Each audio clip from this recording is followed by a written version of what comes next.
시편 22편 1절부터 끝절까지를 함께 읽도록 하겠습니다. 1절.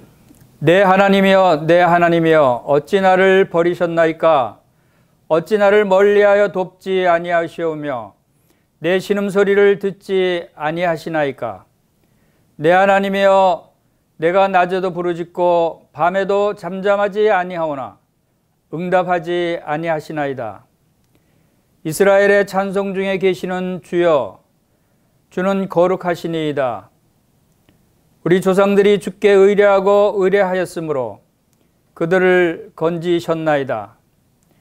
그들이 주께 부르짖어 구원을 얻고 주께 의뢰하여 수치를 당하지 아니하였나이다. 나는 벌레여 사람이 아니라 사람의 비방거리여 백성의 조롱거리니이다. 나를 보는 자는 다 나를 비웃으며 입술을 삐죽거리고 머리를 흔들며 말하되 그가 여호와께 의탁하니 구원하실 걸, 그를 기뻐하시니 건지실 걸 하나이다. 오직 주께서 나를 모태에서 나오게 하시고 내 어머니의 젖을 먹을 때에 의지하게 하셨나이다. 내가 날 때부터 주께 맡긴 바 되었고 모태에서 나올 때부터 주는 나의 하나님이 되셨나이다. 나를 멀리하지 마옵소서. 환난이 가까우나 도울 자 없나이다. 많은 황소가 나를 에워싸며 바산의 힘센 소들이 나를 둘러쌌으며 내게 그 입을 벌림이 찢으며 부르짖는 사자 같으니이다. 나는 물같이 쏟아졌으며 내 모든 뼈는 어그러졌으며 내 마음은 밀랍 같아서 내 속에서 녹았으며 내 힘이 말라 질그릇 조각 같고 내 혀가 입 천장에 붙었나이다. 주께서 또 나를 죽음의 진토 속에 두셨나이다. 개들이 나를 에워쌌으며 악한 무리가 나를 둘러 내 수족을 찔렀나이다. 내가 내 모든 뼈를 셀 수 있나이다. 그들이 나를 주목하여 보고 내 겉옷을 나누며 속옷을 제비 뽑나이다. 여호와여 멀리하지 마옵소서. 나의 힘이시여 속히 나를 도우소서. 내 생명을 칼에서 건지시며 내 유일한 것을 개의 세력에서 구하소서. 나를 사자의 입에서 구하소서. 주께서 내게 응답하시고 들소의 뿔에서 구원하셨나이다. 내가 주의 이름을 형제에게 선포하고 회중 가운데서 주를 찬송하리이다. 여호와를 두려워하는 너희여 그를 찬송할지어다. 야곱의 모든 자손이여 그에게 영광을 돌릴지어다. 너희 이스라엘 모든 자손이여 그를 경외할지어다. 그는 곤고한 곤고를 멸시하거나 싫어하지 아니하시며 그의 얼굴을 그에게서 숨기지 아니하시고 그가 울부짖을 때 들으셨도다. 큰 회중 가운데에서 나의 찬송은 주께로부터 온 것이니 주를 경외하는 자 앞에서 나의 서원을 갚으리이다. 겸손한 자는 먹고 배부를 것이며 여호와를 찾는 자는 그를 찬송할 것이라. 너희 마음은 영원히 살지어다. 땅의 모든 끝이 여호와를 기억하고 돌아오며 모든 나라의 모든 족속이 주의 앞에 예배하리니 나라는 여호와의 것이요 여호와는 모든 나라의 주제심이로다. 세상의 모든 풍성한 자가 먹고 경배할 것이요 진토 속으로 내려가는 자 곧 자기 영혼을 살리지 못할 자도 다 그 앞에 절하리로다. 후손이 그를 섬길 것이요 대대의 주를 전할 것이며 와서 그의 공의를 태어날 백성에게 전하며 주께서 이를 행하셨다 할 것이로다. 아멘. 시편 22편 본문을 읽었습니다. 이 시편 22편 말씀을 제목은 고난과 영광 중에 계신 그리스도라고 하는 제목으로 말씀을 상고해 보기를 원합니다. 성경은 참으로 감동으로 하나님의 감동으로 기록된 말씀입니다. 이 성경은 참으로 진리의 말씀이고 성경을 이렇게 연구해 보다 보면 정말 인간의 지혜로서는 어떻게 이렇게 기록할 수 있을까 하는 인간의 지혜로는 기록 불가능한 것이 바로 이 성경 말씀이 아닌가 하는 생각이 듭니다. 성경을 읽을 때마다 참 하나님에 대한 경외심이 높아지고 또 하나님의 놀라운 지혜와 그 능력을 바라보게 됩니다. 이 시편 22편도 마찬가지입니다. 이것은 다윗의 고난으로 다윗이 겪은 그 고난에 관한 시편 내용이지만 그러나 다윗은 이 고난을 통해서 오실 예수 그리스도의 고난을 예언하고 있다라고 하는 것을 볼 때 참으로 놀라운 말씀입니다. 예수 그리스도는 다윗의 뿌리요 자손이라고 요한계시록 22장 16절에 말씀하셨습니다. 다윗은 그리스도의 초림, 처음 이 세상에 그리스도께서 오셨을 때보다 1000여 년 전에 이 시편을 기록했습니다. 그런데 이 시편 22편 또 다른 많은 내용들도 마찬가지지만 특별히 이 22편을 살펴볼 때 기록한 지 1000년 후에 메시아 예수 그리스도께서 오셔서 이 말씀이 그대로 성취된 사실을 우리가 말씀 기록을 통해서 볼 수 있습니다. 놀라운 말씀이죠. 1000년 전에 기록한 내용이 1000년 후에 오셔서 그대로 성취됐다는 것입니다. 이것은 어떻게 사람이 이런 예측을, 예상을, 사람이 어떻게 이런 지혜를 가지고 기록할 수 있겠습니까? 그것은 하나님이 아니시면 할 수 없는 일이죠. 모든 성경이 예수 그리스도에 관해서 기록하고 있습니다. 그러나 그 중에 특히 이 시편 22편은 그리스도의 십자가의 고난과 또 재림 후의 천년왕국의 영광까지 아주 상세하게 예언하고 있는 사실을 우리가 보게 됩니다. 그래서 이 책의 제목을 고난과 영광 중에 계신 그리스도라고 정했습니다. 이것은 윌리엄 맥도날드 주석에서 제목을 정한 것입니다. 윌리엄 맥도날드는 이 시편을 해석할 때 시편 가운데 계시는 예수 그리스도에 관한 그런 말씀들을 깊이 묵상하고 또 기록한 것을 우리가 볼 수가 있습니다. 로마서 1장 2절에 이 복음은 하나님이 선지자를 통해서 그 아들에 관해서 성경에 미리 약속한 것이라 라는 말씀이 있습니다.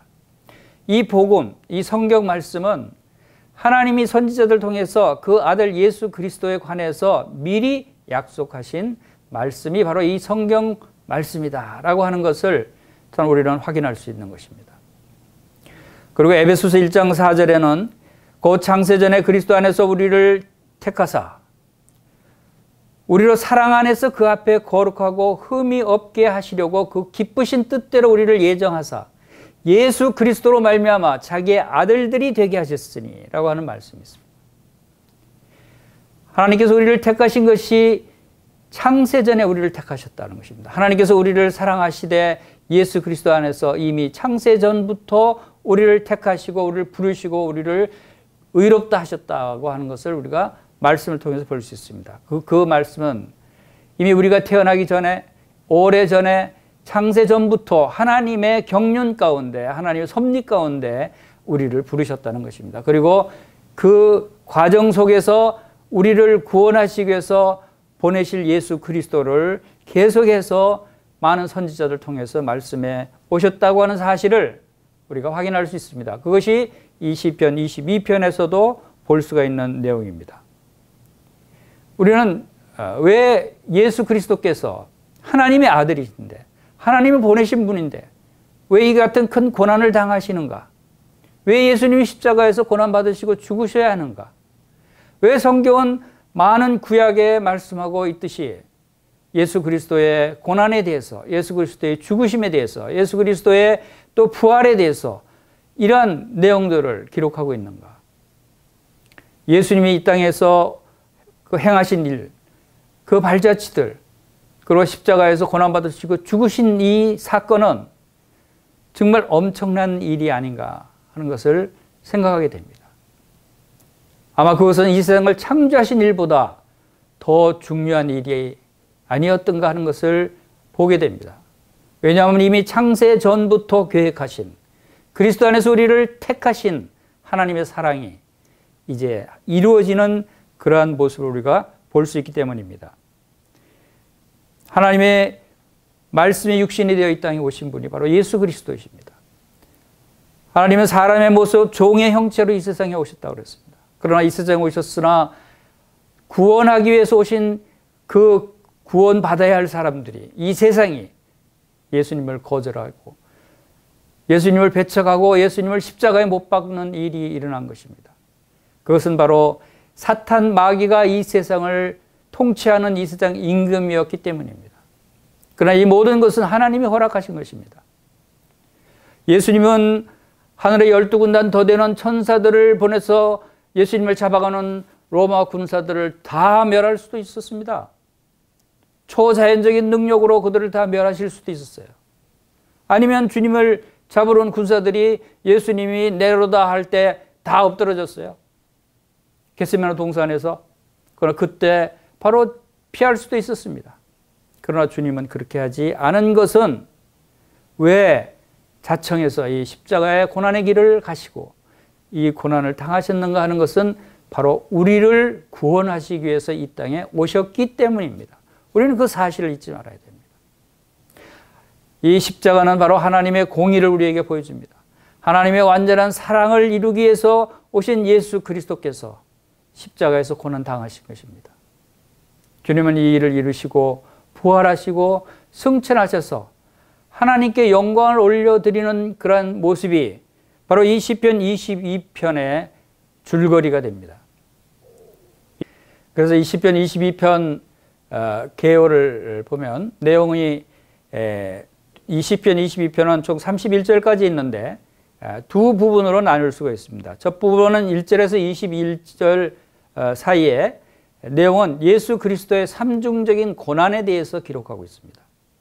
삼중적인 고난이라는 것은 첫 번째는 고난은 1절에서 6절은 하나님에 의해서 받는 영적인 고난을 기록하고 있고, 둘째는 7절에서 18절에는 사람들에 의해서 받는 육신적인 고난, 그리고 세 번째 19절에서 21절은 사단에 의해서 받는 영육간의 고난에 대해서 기록하고 있습니다. 그리고 그 뒷부분은 22절에서 31절 부분은 바로 그리스도를 통해서 모든 사람이 받는 삼중적인 복에 대해서 볼 수가 있습니다. 그것도 세 부류의 사람들에 대해서. 첫째는 22절에서는 형제라고 불리는 교회의 복에 대해서 말씀하고 있고, 둘째는 23절에서 26절에 나온 대로 이스라엘 백성들이 받는 복에 대해서, 그리고 셋째로 27절에서 31절은 모든 나라의 모든 족속들이 받는 복에 대해서 기록한 말씀입니다. 참으로 놀라운 말씀이죠. 예수 그리스도의 고난을 통해서, 그리고 이제는 모든 사람이 받는 복에 대해서, 아마 이것도 성경 전체의 요약이라고 볼 수가 있는 그런 아주 귀중한 말씀이라고 생각이 됩니다. 자, 그러면 이제 본문 말씀을 각 구절별로 살펴보도록 하겠습니다. 22장 1절에서 3절을 먼저 찾아서 읽겠습니다. 1절, 내 하나님이여 내 하나님이여 어찌 나를 버리셨나이까? 어찌 나를 멀리하여 돕지 아니하시오며 내 신음소리를 듣지 아니하시나이까? 내 하나님이여 내가 낮에도 부르짖고 밤에도 잠잠하지 아니하오나 응답하지 아니하시나이다.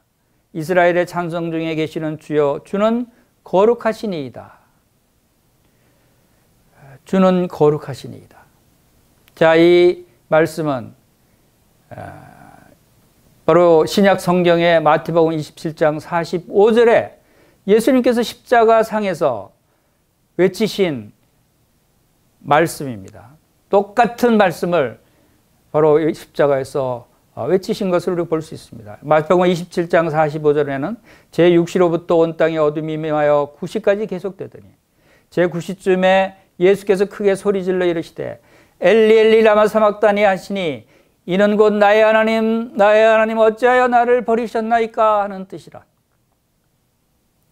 이 말씀을 통해서 우리는 시편 22편이 예수 그리스도의 십자가의 고난을 상세히 표현해 주는 것이다 라고 하는 것을 믿을 수가 있습니다. 왜냐하면 예수님이 직접 이 말씀을 그대로 인용까지 하셨기 때문입니다. 놀랍지 않습니까? 여러분, 예수님이 우리를 위해서 십자가에서 고난을 받으셨다는 것을 잘 알고 있죠. 어떤 고난을 받으셨어요? 하나님이 우리를 사랑하시되 어떤 사랑을 우리를 사랑하셨는가를 여러분 그 깊이와 넓이와 높이와 길이를 알고 있습니까? 우리는 시편 22편을 묵상하다 보면 정말 주님께서 십자가에서 우리를 위해서 받으신 그 고난이 깊이와 넓이와 길이와 모든 것들을 다 알 수 있는 참으로 귀한 말씀이다 하는 것을 알게 됩니다. 하나님으로부터 버림받는다는 것이 얼마나 큰 고통인가를 우리가 여기서 엿볼 수 있지 않습니까? 주님께서 어째 나를 버리셨나니까 하는 이 외침을 우리가 들으면 주님께서 하나님의 버림받은 상태가 얼마나 고통스러운 것을 알 수가 있습니다. 여러분, 하나님으로부터 도움을 받지 못하는 사람이 얼마나 불행한 사람인 줄 아십니까? 여러분, 밤낮 부르짖는데도 하나님이 응답하지 않는 그 사람의 고통이 얼마나 큰가를 알 수 있습니까? 예수님은 실제로 하나님으로부터 버림받는 그런 시간이었습니다. 왜 그랬습니까? 왜 이런 고통을 받으십니까? 그것은 바로 거룩하고 죄 없는 하나님의 아들이 3시간 동안에 어둠 속에서 영원한 지옥의 두려움을 겪으셔야 했는 그 이유는 무엇입니까? 그것은 첫째로 하나님은 거룩하고 의로우신 분이시고 공의로우신 분이시고 하나님은 죄를 징벌하셔야 한다는 것을 의미합니다. 예수님이 죄를 짓지 않으셨습니다. 예수님은 죄인이 아닙니다. 그럼에도 불구하고 바로 우리의 죄를 대신해서 예수님이 이 죄의 징벌을 받으신 것입니다. 두 번째로는 예수님은 아무 죄도 없으셨지만 우리의 죄를 친히 담당하셨다는 것을 말씀하고 있는 것입니다. 이제 4절과 5절, 6절, 8절까지 말씀을 읽어 보겠습니다. 22장 4절 우리 조상들이 주께 의뢰하고 의뢰하였으므로 그들을 건지셨나이다. 그들이 주께 부르짖어 구원을 얻고 주께 의뢰하여 수치를 당하지 아니하였나이다. 나는 벌레요 사람이 아니라 사람의 비방거리요 백성의 조롱거리니이다. 나를 보는 자는 다 나를 비웃으며 입을 비축거리고 머리를 흔들며 말하되 그가 여호와께 의탁하니 구원하실 걸 그를 기뻐하시니 건지실 걸 하나이다. 자, 여기서 주님은 참으로 놀라운 고백을 하고 있습니다. 먼저 4절 5절을 말씀하시는 것을 우리 보겠습니다. 주님께서 자신의 그 고통을 토로하기 전에 왜 4절 5절을 말씀하셨는가 하는 것입니다. 그것은 하나님께서는 조상들이 의뢰하고 조상들이 부르짖은 모든 것들을 그들을 구원하고 건지시고 그 수치를 당하지 않게 하신 신실하신 하나님이 아니십니까? 라고 하는 뜻입니다. 자, 구체적으로 주님은 어떤 일을 당하셨습니까? 놀라운 말씀이 6절에 있습니다. 나는 벌레요 사람이 아니라 사람의 비방거리요 백성의 조롱거리니이다. 여러분, 주님이 나는 벌레요 사람이 아니라 벌레는 사람보다 더 하찮은 미생물입니다. 여러분, 주님께서는 창조주이십니다. 하나님의 아들이십니다. 하늘과 땅의 모든 권세를 가지신 만왕의 왕 그분께서 사람의 형체로 종의 형체로 이 땅에 오신 분이신데 사람보다 더 못한 사람의 비방거리고 조롱거리인 벌레와 같다는 말씀을 하고 있습니다. 여러분, 이게 어찌 된 일입니까? 여러분, 예수님이 벌레같이 취급을 받으셨다는 것입니다. 여러분, 사람이 이런 비방거리고 조롱거리입니다. 그러나 그 사람보다 더 천한 아주 벌레라고 하는 것은 여러분 기어가는 벌레 밟으면 항변합니까? 찍소리합니까? 왜 밟았냐고 항의합니까? 항의도 못하고 그대로 당할 수밖에 없는 그런 그 비천하고 미천한 생물이 바로 벌레 아닙니까? 예수님은 그런 벌레 같은 위치에까지 대접을 받고 있다는 얘기입니다. 여러분, 여기에 사용된 이 벌레에 사용된 단어는 톨라라고 하는 원어입니다. 톨라. 이 원어의 의미는 벌레라는 의미가 있지만 또 진홍색, 주황색, 주홍색이라는 그런 그 의미도 갖고 있습니다. 그래서 이 다른 말씀에는 이사야서 1장 18절 말씀에는 여호와께서 말씀하시되 오라 우리가 서로 변론하자 너희 죄가 주홍 같을지라도 눈과 같이 희어질 것이요 진홍같이 붉을지라도 양털같이 희게 되리라 할 때 주홍 같을지라도 진홍같이 이 단어가 바로 톨라를 썼습니다. 그래서 벌레는 이 주홍이라는 색깔을 의미할 때도 사용됩니다. 자, 근데 이 벌레는 당시에 이 톨라를 당시 그 유대인들이 그때 당시에는 그 염료색, 빨간색을 염색을 하기 위해서는 빨간색을 만들기 위해서는 이 벌레를 사용했다고 합니다. 이 벌레가 붉은색 채를 띠고 있는데 이 벌레들을 많이 모아서 막 짓이기면 붉은 피 같은 붉은 진홍색의 염료가 나온답니다. 여러분 이것은 바로 주님이 그 붉은 피를 흘려서 그 피값으로 우리를 구원하시는 이 십자가의 고난을 의미하는 것을 상징적으로 담고 있다고 봅니다. 주홍색 염료를 만드는 이 피를 상징하는 벌레, 발표도 항병도 할 수 없는, 끽소리 할 수 없는, 당할 수밖에 없는 이 벌레, 주님은 이 벌레 같은 처지까지 내려갔었다고 하는 것입니다. 그리고 또 주님은 나를 보는 자는 나를 비웃으며 입을 비축거리고 조롱하고 또 비방하는 것을 말씀하십니다. 여러분 주님이 얼마나 희롱과 조롱을 당하셨습니까?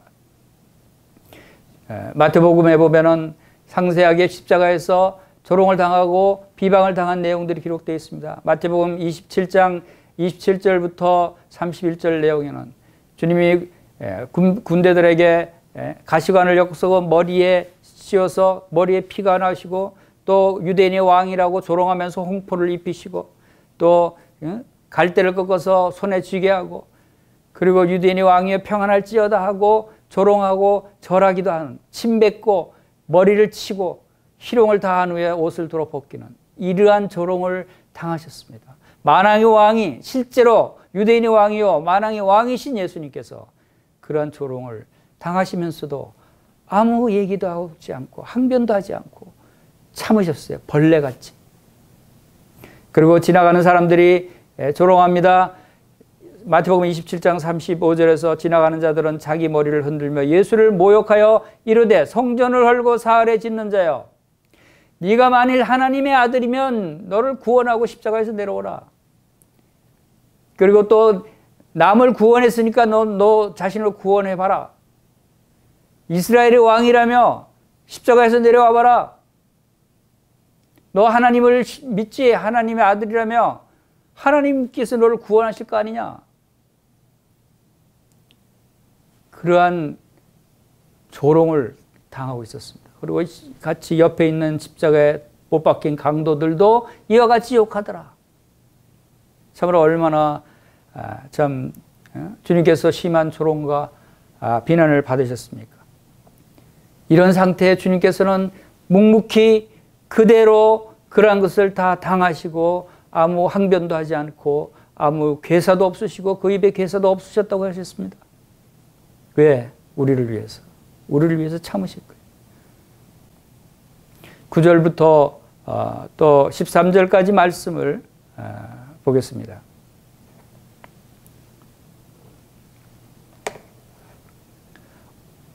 9절입니다. 오직 주께서 나를 모태에서 나오게 하시고 내 어머니의 젖을 먹을 때 의지하게 하셨나이다.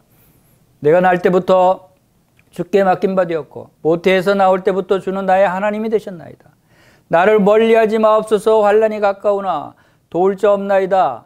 많은 황소가 나를 에워싸며 파산의 힘센 소들이 나를 둘러쌌으며 내게 그 입을 벌림이 찢으며 부르짖는 사자 같으니이다. 자, 이제 주님께서는 어릴 때부터 함께 하시고 도우신 하나님을 기억합니다. 어머니의 모태부터 나올 때부터 하나님께서 주님을 의지하게 하셨습니다. 날 때부터 주님께 맡긴 바 되었고 모태에서 나올 때부터 예수님의 하나님이 되셨습니다. 그러한 하나님께서 지금은 예수님을 외면하고 있습니다. 왜 그렇습니까? 지금은 멀리하고 있다고, 지금은 하나님이 예수님을 버리셨습니다. 하나님이 예수님을 멀리하셨습니다. 어째 나를 버리시나이까? 나를 멀리하지 마옵소서. 왜 그렇습니까? 그것은 바로 우리를 위해서 그 일을 당하셔야 하기 때문입니다. 하나님은 얼마든지 예수님을 도우실 수 있어요. 그러나 참으라는 것입니다. 왜? 바로 예수님이 참으심으로, 예수님이 그 고통을 당하심으로 인해서 모든 사람의 죄를 다 용서할 수 있고, 많은 사람들이 예수님을 믿고 돌아올 때 바로 놀라운 영광을 받게 된다는 것입니다. 바로 이 말씀을 통해서 11절부터 보면은 나를 멀리하지 마옵소서, 환난이 가까우나 도울 자 없나이다. 당시에 십자가에 못 박힌 예수님을 도울 사람이 없었습니다. 많은 황소가 에워쌌습니다. 바산에 힘센 소들이 둘러쌌다고 합니다. 많은 황소가 몰려와서 얼마나 무섭습니까? 얼마나 힘센 황소들이 몰려와서 둘러싸면 얼마나 무섭습니까?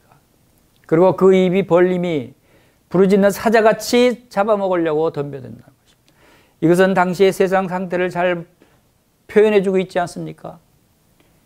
그것은 이 황소, 바산의 힘센 소, 이러한 표현은 당시의 바산 지역에, 바산 지역에는 그 목초지가 풍부해서 그 소들이 굉장히 살이 찌고 힘이 세서 그 소들이 무서운 그러한 모습을 나타냈다고 합니다. 아모스 선지자는 후에 사치를 즐기는 이스라엘 백성들을 가리켜서 바산의 암소라고 아모스 4장 1절에 표현할 정도입니다. 그렇게 이 세상 사람들은 이 바산의 힘센 소같이 사자같이 삼키려고 덤벼들었다고 하는 것입니다. 마치 사자가 어린 양을 덮치듯이. 예수님 주위에 누가 있었습니까? 친구들이 다 달아났습니다. 제자들도 한 사람은 예수님을 부인했습니다. 한 사람은 예수님을 배신했습니다.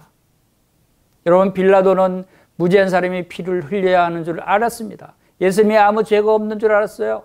예수님은 의인인 줄 알았습니다. 그럼에도 불구하고 군중들에게 맡기고 자기 손을 씻어버렸습니다. 유대인들은 그 피를 우리와 우리 자손에게 돌리라고 외칩니다. 대제사장은 어떻습니까? 하나님께 제사드리는 대제사장들은 길 잃은 사람들을 중보하기 위해서 그 자리에 있음에도 불구하고 무죄한 자를 정죄하는 일에 앞장서서 예수님을 십자가에 못 박으라고 했던 것입니다. 이것이 바로 얼마나 도덕적으로 캄캄한 암흑시기였는가를 우리에게 말씀해주고 있지 않습니까? 그러나 어떤 사람들은 되어지는 일을 보고 가슴을 쳤고, 한 백부장은 이 사람은 진실로 하나님의 아들이었도다 라고 마태복음 15장 39절에 증언했습니다. 그러나 세상은 그리스도께 속하지 않았습니다. 세상은 바로 악한 마귀에 속해 있었다는 것을 잘 알 수 있습니다. 본문 말씀의 14절부터 17절 말씀을 읽겠습니다. 나는 물같이 쏟아졌으며 내 모든 뼈는 어그러졌으며 내 마음은 밀랍 같아서 내 속에서 녹았으며 내 힘이 말라 질그릇 조각 같고 내 혀가 입천장에 붙었나이다. 주께서 또 나를 죽음 진토 속에 두셨나이다. 개들이 나를 에워쌌으며 악한 무리가 나를 둘러 내 수족을 찔렀나이다. 내가 내 모든 뼈를 셀 수 있나이다. 그들이 나를 주목하여 보고. 이 말씀은 예수님의 십자가의 고난이 얼마나 고통스럽고 얼마나 처참한 상태에 이르렀는가를 우리에게 잘 나타내주고 있습니다. 얼마나 큰 고통을 당하고 있었는가를 알 수가 있는 것입니다. 예수님의 육체적인 고난은 말할 수 없을 정도로 그러한 고통을 당하신 것입니다. 물같이 쏟아졌습니다. 완전히 탈진한 상태가 되는 것입니다. 그리고 십자가의 달림으로 뼈가 위치를 벗어나는 어그러지는 상태, 그리고 그 마음은 밀랍 같아서 녹아내렸다고 하십니다. 여러분, 촛물이 흘러내리듯이 여러분 마음이 가슴 속에서 무너진다는, 여러분 마음이 힘을 잃고 약해진다는 것을 의미하는 것입니다. 마음이 무너진다고 그러죠. 억장이 무너진다고 그러죠. 주님의 마음이 밀랍같이 녹아내렸습니다.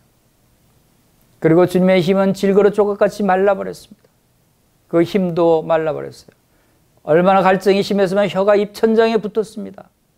여러분, 주님을 죽음의 진토 속에 두셨습니다. 이러한 심한 고통 가운데 받친 주님을 우리가 바라보는 것입니다.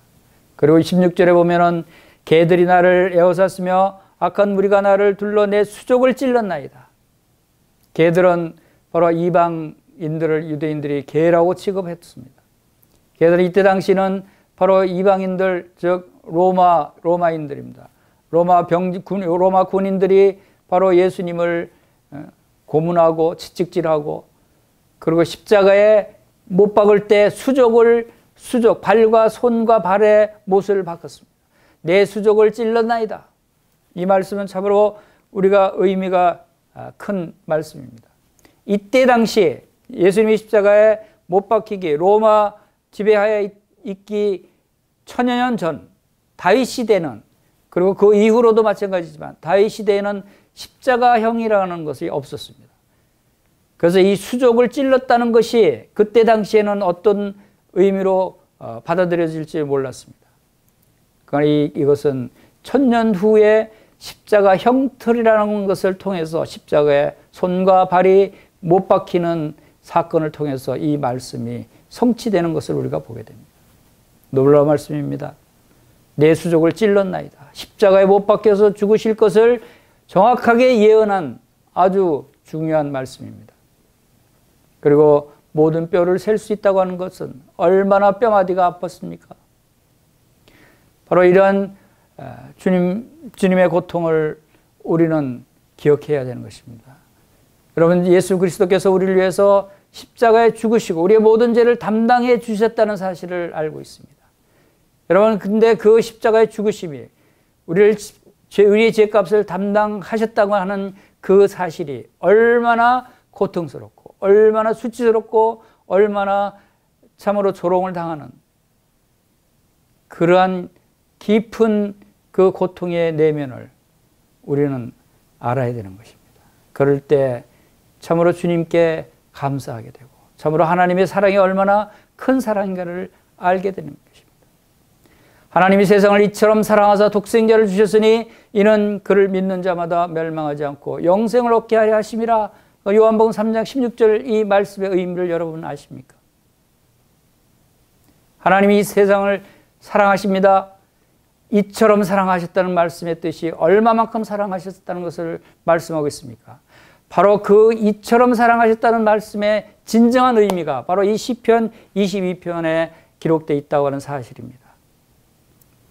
주님은 물같이 쏟아지고 모든 뼈가 어그러졌으며 그 마음은 밀랍같이 녹아내리고 힘이 말라서 질그릇 조각 같고 혀가 입천장에 붙었고 죽음의 진토에 들어가 있는 악한 무리가 그 수족을 찌르고 모든 뼈를 셀 정도의 그 고통,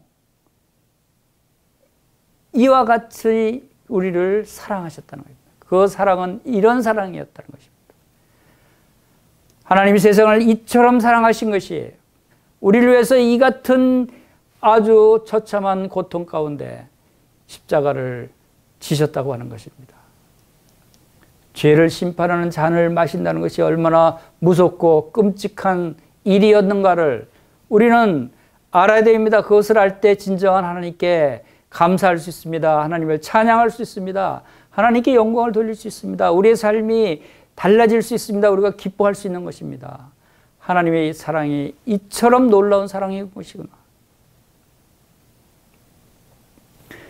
18절부터 21절 말씀 보이겠습니다. 내 겉옷을 나누며 18절입니다. 내 겉옷을 나누며 속옷을 제비 뽑나이다. 여호와여 멀리하지 마옵소서. 나의 힘이시여 속히 나를 도우소서. 내 생명을 칼에서 건지시며 내 유일한 것을 개의 세력에서 구하소서. 21절 나를 사자의 입에서 구하소서. 주께서 내게 응답하시고 들새의 뿔에서 구원하셨나이다. 여기 놀라운 내 겉옷을 나오느며 속옷을 제비 뽑나이다. 이 18절 말씀이 그대로 성취된 사실이 요한복음 19장 22절, 23절, 24절에 기록되어 있는 것을 보게 됩니다. 저희가 내 옷을 나누고 내 옷을 제비 뽑나이다 한 것을 응하게 하려 함이라. 이 시편 22편 18절 말씀을 성취하게 하기 위해서 그 군병들이 예수님의 옷을 제비 뽑게 하신 것은 바로 하나님의 섭리라는 것입니다. 하나님께서 이 성경이 이루게 하기 위해서 이런 일을 행하셨습니다. 이것은 곧 하나님께서 이미 선지자를 통해서 많은 메시아 예수 그리스도에 대한 예언의 말씀이 다 성취되게 하나님께서 계획하시고 이루시고 계신다고 하는 사실을 우리가 알 수가 있는 것입니다. 바로 내 생명을 칼에서 건지시며 유일한 것은 내 유일한 것을 개의 세력에서 구하소서. 칼이라고 하는 것은 바로 당시의 로마 칼을 휘두르고 있는 로마 정부를 나타내고 있습니다. 사형권을 지닌 로마 정부를 가리킵니다. 개는 말한 대로 이방인 군병들을 말하고 있지 않습니까? 그리고 이제 21절 말씀을 보겠습니다. 이 21절 말씀은 매우 이 시편 22편에서 중요한 그러한 전환점이 되는 말씀입니다. 나를 사자의 입에서 구하소서. 주께서 내게 응답하시고 들새의 뿔에서 구원하셨나이다. 자, 지금까지 이 극한 고통 가운데 하나님께 부르짖었지만 이제 하나님께서 응답하시는 장면이 여기에 나옵니다. 사자의 입에서 구하소서. 그리고 응답하셔서 구원하시옵소서가 아니라 구원하소서가 아니라 들새의 뿔에서 구원하셨나이다 라고 고백합니다. 그것은 놀라운 전환이 여기서 시작되는 것입니다. 우리는 지금 그리스도의 고난을 살펴봤습니다. 22절 내가 주의 이름을 형제에게 선포하고 회중 가운데서 주를 찬송하리이다. 예수님의 죽음의 고통 가운데서 울부짖던 그러한 장면에서 이제 내가 주의 이름을 형제에게 선포하고 회중 가운데 주를 찬송하리이다 하고 바뀝니다. 놀라운 전환이 아닙니까?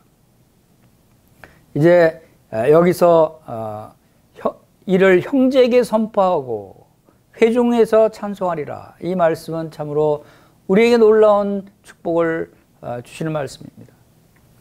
이 말씀을 히브리서 2장 11절 12절에서 12절에서 인용을 하신 말씀을 살펴보겠습니다. 히브리서 2장 11절입니다. 거룩하게 하시는 이와 거룩하게 함을 입은 자들이 다 한 근원에서 난지라. 그러므로 형제라 부르시기를 부끄러워하지 아니하시고 이르시되 내가 주의 이름을 내 형제들에게 선포하고 내가 주를 교회 중에서 찬송하리라 하셨으며, 여기서 주님께서는 거룩하게 하시는 이와 거룩해 함을 입은 자들이 한 근원에서 났다. 하나라는 것입니다. 거룩하게 하시는 이는 누구십니까? 그것은 예수 그리스도이십니다. 거룩하게 함을 입은 자들은 바로 성도들입니다. 교회입니다. 바로 성도들과 예수 그리스도는 한 근원에서 났다고 하는 것입니다. 그래서 예수님께서는 형제라 부르시기를 부끄러워하지 아니하시고, 여러분 형제에게 선포하고 예수님이 우리를 형제라고 부르신다는 것입니다. 여러분 놀랍지 않습니까? 여러분 그 하나님의 아들이 하늘과 땅의 모든 권세를 받으시고 이 땅을 심판하는 권세를 받으신 하나님의 아들이 우리의 형제라는 것입니다. 우리를 형제라고 부르십니다. 그것은 바로 하나님의 아들, 맏아들이죠. 우리도 다 이제 예수님을 통해서 하나님의 아들들이 됐습니다. 바로 이어서 하시는 말씀은 시편 22편의 22절에서는 회중 가운데 주를 찬송하리라고 했지만, 똑같은 말씀을 히브리서 2장 12절에서 인용하면서 내가 주를 교회 중에서 찬송하리라 라고 표현합니다. 즉 회중은 교회를 의미합니다. 에클레시아로 원어가 되어 있습니다. 교회입니다. 이것은 예수님이 우리 교회에서 함께 형제 자매들과 함께 하나님을 찬송하고 있다는 것입니다. 우리가 하나님을 찬송할 때 우리 가운데 예수님이 계시다는 겁니다. 내가 주를 교회 중에서 찬송하리라. 예수님도 교회 중에서 교회에서 성도들과 함께 하나님을 찬송하고 하나님께 경배를 드린다고 하는 것입니다. 놀랍지 않습니까? 이것은 바로 모든 사람을 위해서 죽음을 맛보신 우리 교회를 위해서 죽으신 예수 그리스도의 놀라우신 은혜와 사랑을 여기서 볼 수 있는 것입니다. 바로 예수 그리스도는 교회와 한 몸으로 연합된 것입니다. 예수님의 그러한 심한 고난 가운데서 놀라운 영광 가운데로 나타나셔서 이제 교회는 그리스도의 몸이 됐습니다. 그것은 에베소서 1장 20절 23절에 말씀하신 대로 에베소서 1장 20절을 보겠습니다. 그의 능력이 그리스도 안에서 역사하사 죽은 자들 가운데서 다시 살리시고 하늘에서 자기의 오른편에 앉히사 모든 통치와 권세와 능력과 주권과 이 세상뿐 아니라 오는 세상에 일컫는 모든 이름 위에 뛰어나게 하시고 또 만물을 그의 발 아래 복종하게 하시고 그를 만물 위에 교회의 머리로 삼으셨느니라. 교회는 그의 몸이니 만물 안에서 만물을 충만하게 하시는 이에 충만함이라. 여러분, 죽은 자들 가운데서 우리를 살리시고 또 예수님이 우리가 22편에서 예수님의 십자가에서 고난을 우리가 살펴볼 때 그의 능력이 이것은 바로 하나님의 크신 능력을 말씀하고 있는 것입니다. 하나님의 능력이 그리스도 안에서 역사하셨다는 것입니다. 그것은 예수님이 죽으셨습니다. 그러나 죽은 자들 가운데서 다시 살리셨습니다. 부활시키셨다는 것입니다. 그것은 하나님의 놀라운 능력이고 지극히 크신 능력이라고 말씀하셨습니다. 그리고 살리시고 하늘에 자기의 오른편에 앉히셨습니다. 그리고 모든 권세와 능력과 주권과 이 세상에 오는 모든 이름 위에 뛰어나게 하셨습니다. 그리고 만물 위에 교회의 머리로 삼으셨다고 하셨습니다. 그리고 교회는 그 예수님의 몸이라고 말씀하십니다.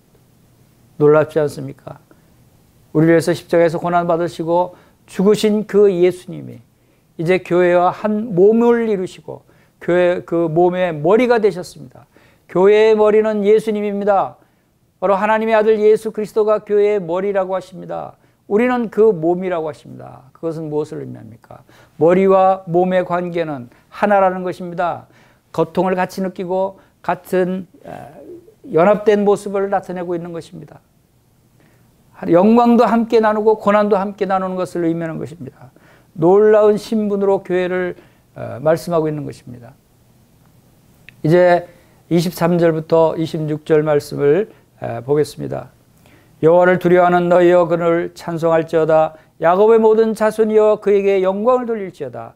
너희 이스라엘 모든 자손이여 그를 경외할지어다. 그는 곤고한 자의 곤고를 멸시하거나 싫어하지 아니하시며 그의 얼굴을 그에게서 숨기지 아니하시고 그가 울부짖을 때에도 들으셨도다. 큰 회중 가운데서 나의 찬송은 주께로부터 온 것이니 주를 경외하는 자 앞에서 나의 소원을 갚으리이다. 겸손한 자는 먹고 배부를 것이며 여호와를 찾는 자는 그를 찬송할 것이라. 너희 마음은 영원히 살지라. 자, 이제 이 놀라운 찬송 소리를 우리가 들을 수 있습니다. 이것은 주님께서 부활하시고 하늘로 지금 승천하시고 이제 다시 이 땅에 재림하십니다. 그리고 그 후에 이루어질 바로 하나님의 왕국, 천년 왕국을 지금 나타내고 있는 것입니다. 바로 미래 천년 통치 시에 그때는 구속받은 이스라엘에게 세 가지로 부릅니다. 여호와를 경외하는 너희여, 야곱의 모든 자손이여, 너희 이스라엘 모든 자손이여 라고 이스라엘을 일컫는 하나님의 말씀을 우리가 볼 수가 있는 것입니다. 하나님은 메시아 찬송의 대상입니다. 이제 여호와를 경외하는 자들 앞에서 하나님께서는 그 소원을 갚으실 것입니다. 천년왕국 때 펼치게 될 이 영광스러운 모습을 말씀하시는 것입니다. 그때는 빈곤한 것이 사라지고 가난한 자들이 먹고 배부를 것입니다.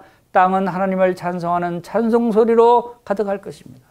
여호와를 찾는 모든 자는 주님을 찬송할 것입니다. 그리고 그들은 영원히 살게 될 것입니다. 이것이 천년왕국 때 만왕의 왕 되신 주님께서 다스리시고 주님께서 우리와 함께 하나님을 찬양하는 그러한 모습을 우리가 보게 되는 것입니다. 이제 마지막 부분입니다. 27절부터 31절까지 말씀을 보겠습니다. 땅의 모든 끝이 여호와를 기억하고 돌아오며 모든 나라의 모든 족속의 주의 앞에 예배하리니 나라는 여호와의 것이요 여호와는 모든 나라의 주제이심이로다. 세상의 모든 풍성한 자가 먹고 경배할 것이요 진토 속으로 내려가는 자 곧 자기 영혼을 살리지 못할 자도 다 그 앞에 절하리로다. 후손이 그를 섬길 것이요 대대의 주를 절할 것이며 와서 그의 공의를 태어날 백성에게 전하며 주께서 이를 행하셨다 할 것이로다. 아멘. 이때는 천년왕국 때는 세계적으로 영적 부흥이 일어날 것입니다. 땅의 모든 끝이 예수 그리스도의 십자가의 고난을 기억하고 주님께로 돌아올 것입니다. 열방의 모든 족속이 한 무리를 이뤄서 하나님을 경배하고 예배드릴 것입니다. 그리고 하나님께서 친히 온 세상의 주제가 되신다고 말씀하십니다. 그 통치권은 주님의 것이고 주님은 열방을 다스릴 것입니다. 땅의 모든 큰 자들이 주님의 통치에 굴복할 것이라고 말씀하시는 것입니다. 모든 죽을 인생들이 하나님 앞에 엎드려 절할 것입니다. 그리고 사람들이 대대로 주님을 섬긴다고 말씀하십니다. 그리고 주님의 복음을 선포할 것입니다. 복음의 메시지가 한 세대에서 다음 세대로 전해질 것인데 바로 주께서 이를 행하셨다 하는 말씀을 선포할 것입니다. 구속의 큰 사역을 마치셨다는 것입니다. 주님께서는 놀라운 말씀을 하신 것입니다. 여기서 제일 끝줄에 31절에 그의 공의를 태어날 백성에게 전하며 주께서 이를 행하셨다 할 것이로다. 이 주께서 이를 행하셨다고 하는 것은 바로 다 이루었다라고 하는 뜻과 동일한 뜻입니다. 그것은 바로 이 시편 22편 말씀에서 주님 십자가상에서 주님이 하신 네 번째 말씀 내 하나님이여 내 하나님이여 어째 나를 버리셨나이까 로 시편 22편이 시작됐습니다. 그리고 시편 22편의 제일 끝에는 바로 무엇으로 마무리합니까? 주님께서 십자가상의 일곱 번째 말씀처럼 다 이뤘다라고 말씀하신 것이 바로 여기 31절에서 주께서 이를 행하셨다라는 말씀으로 주십니다. 놀랍지 않습니까? 다 이뤘다고 선포하라는 것입니다. 이것을 전하라고 하시는 것입니다. 바로 이 놀라운 말씀을 우리는 전파해야 되는 것입니다. 바로 성도들의 할 일은 바로 이것입니다. 이 말씀을 주신 것은 바로 이 말씀대로 우리가 순종할 것을 주님께서 말씀하시고 있는 것입니다. 시편 22편 31절에서 후손이 그를 섬길 것이요 대대의 주를 전할 것이며 그의 공의를 태어날 백성에게 전하며 주께서 이를 행하셨다 할 것이로다. 다 이뤘다 할 것이로다. 다 이뤘다고 전하라는 뜻이 아닙니까? 주님께서 다시 오실 때 죽으심을 전하라고 하십니다.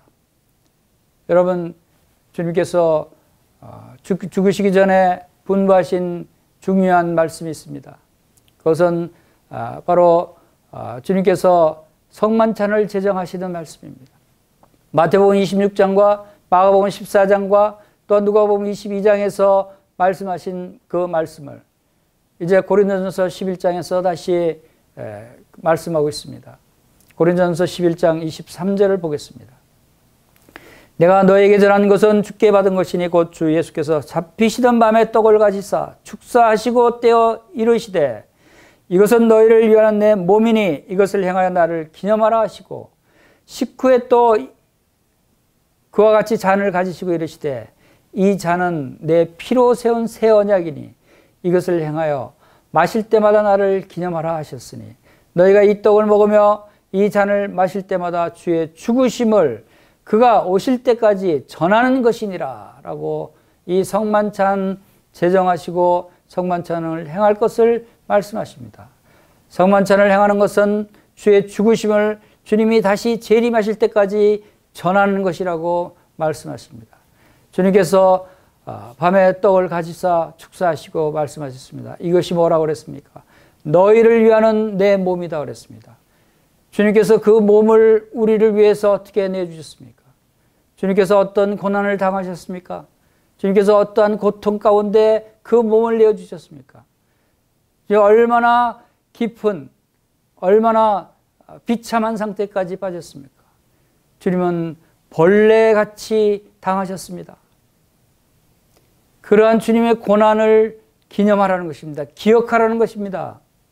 우리가 주님의 떡을 띨 때, 주님의 잔을, 포도주 잔을 마실 때 우리는 무엇을 생각합니까? 주님의 죽으심을 기념하라고 하십니다. 여러분, 주님의 죽으심을 무엇을 기념합니까? 주님이 어떠한 죽으심으로 죽으셨는가를 우리가 기념하는 것입니다. 요한복음 3장 16절 말씀대로 하나님이 세상을 이처럼 사랑하사 독생자를 주셨으니 이렇습니다. 어떻게 사랑했다고요? 이처럼 사랑했다는 것이 무슨 뜻이라고요? 그것은 주님께서 그 십자가에서 당하신 그 고난이 얼마나 고통스럽고 얼마나 죽음에까지 이르는 그 비참한 장면이 벌레 같은 취급을 받고 주님께서 그 고통을 당하셨는가를 우리가 생각해 볼 필요가 있습니다. 그것을 기념하라는 것입니다. 그것을 기억하라는 것입니다. 그리고 그것을 행하라는 것입니다. 그리고 그것을 행하는 것이 주님을 죽으시면 오실 때까지 전하는 것입니다. 시편 22편 31절 이 말씀을 통해서 주님은 바로 우리에게 이 메시지를 많은 사람들에게 전하라고 하는 것입니다. 주님이 우리에게 십자가를 기억하라고 하는 것입니다. 우리에게 주님의 죽으심을 기억하라고 하는 것입니다. 주님의 그 피를 기억하라고 하는 것입니다. 주님의 죽으시면 어떤 죽음을 죽으셨습니까? 하나님이 세상을 이처럼 사랑하신 것이 어떻게 사랑하신 것입니까? 계시록 5장 9절 10절에서도 주님은 그들이 새 노래를 불러 이르되 두루마리를 가지시고 그 인봉을 띠기에 합당하시도다. 일찍이 죽임을 당하사 각 족속과 방언과 백성과 나라 가운데서 사람들을 피로 사서 하나님께 드리시고 그들로 우리 하나님 앞에서 나라와 제사장을 삼으셨으니 그들이 이 땅에서 왕 노릇하리로다. 사람들을 피로 사서 하나님께 드리셨습니다. 어떻게 피로 사서 하나님께 드리셨습니까? 십자가에서 어떻게 고난을 당하셨습니까? 나는 벌레요 사람이 아니라고 할 정도였습니다. 사람의 비방거리고 조롱거리였다고 말씀하셨습니다. 나는 물같이 쏟아졌고 바로 내 뼈는 어그러졌고 내 마음은 밀랍같이 녹았다고 했습니다. 내 힘이 말라서 질그릇 같고 내 혀가 입천장에 붙을 정도로 목말랐습니다. 그리고 죽음의 진토에 들어가 있었습니다. 그리스도의 핏값이 피로 사신 그 핏값이 이런 핏값이었습니다. 이처럼 사랑하사가 바로 이와 같은 사랑을 우리에게 하신 것입니다. 우리는 예수 그리스도의 그 고난이 얼마나 큰 고난이고 얼마나 비참한 우리를 위해서 당하신 그 고난이 얼마나 크신 고난인가를 알아야 된다는 것입니다. 그럴 때 우리는 이것을 감사할 수 있는 것입니다. 찬양할 수 있는 것입니다. 그리고 많은 사람들에게 모든 족속들에게 전할 수 있는 것입니다. 주님께서 이 일을 우리를 구원하시기 위해서 다 이루셨다 라고 전파할 수 있는 것입니다. 이것은 오늘날 우리에게 주시는 중요한 주님의 메시지라고 생각이 됩니다. 이제 10편 22편 마지막 절에서 말씀하신 대로 이제 주께서 이를 행하셨다라고 전하라고 말씀하시는 것입니다. 다시 말해서 다 이루었다. 예수님께서 우리의 죄를 용서하시기 위한 모든 구원의 계획을, 구속 사역을 다 이루었다. 그러므로 예수 그리스도만 믿으면 여러분이 구원을 받습니다. 예수님을 믿고 구원 받으십시오. 여러분의 죄의 문제를 다 해결됐습니다. 여러분의 죄값을 다 갚아주셨습니다. 죄값을 다 십자가에서 예수님이 친히 그 죄의 대가를 갚으시고 그 피를 흘려주셨습니다. 피 흘림이 없은 적 죄사함이 없다고 하신 대로 예수님이 그 벌레같이 취급을 당하시면서 벌레같이 그 진홍색의 피를 다 흘려주셨습니다. 그 벌레가 짓이겨졌을 때, 으깨어졌을 때 그 주홍 같은 염색, 붉은색이 나오듯이 주님은 바로 짓이겨지고 으깨어지고 하는 상태에서 주님의 그 보혈을 다 흘려 주신 것을 의미하는 것입니다. 주님의 그 피값으로 바로 우리를 구원하신 것입니다. 이것은 주님께서 다시 오실 때까지 이 사실을 우리가 기념할 뿐만 아니라 감사할 뿐만 아니라 바로 이 사실을 전하여야 한다는 것입니다. 이 너희가 이 떡을 먹으며 이 잔을 마실 때마다 주의 죽으심을 그가 오실 때까지 전하는 것이니라. 고린도서 11장 26절에서 말씀하고 있는 것입니다. 여러분 주님을 기억하시기 바랍니다. 주님께 감사드리시기 바랍니다. 주님을 찬양하시기 바랍니다. 바로 이 놀라운 주님의 하나님의 사랑을, 예수 그리스도의 은혜와 사랑을 이제 백성들에게 전하라고 말씀하십니다. 전파해야 되는 것입니다. 주님 오실 때 주님 오시기를 예비하는 성도들은 바로 이 놀라운 하나님의 사랑을 전하는 사람들입니다. 여러분의 삶을 통해서, 말씀을 통해서, 문서를 통해서 무엇을 하든지 바로 주님의 복음을 전하는 일에 여러분들이 힘쓰게 되기를 바랍니다. 먹든지 마시든지 무엇을 하든지 하나님의 영광을 위해서 하라고 했습니다. 이것이 바로 이 복음을 전하는 이 놀라운 일입니다.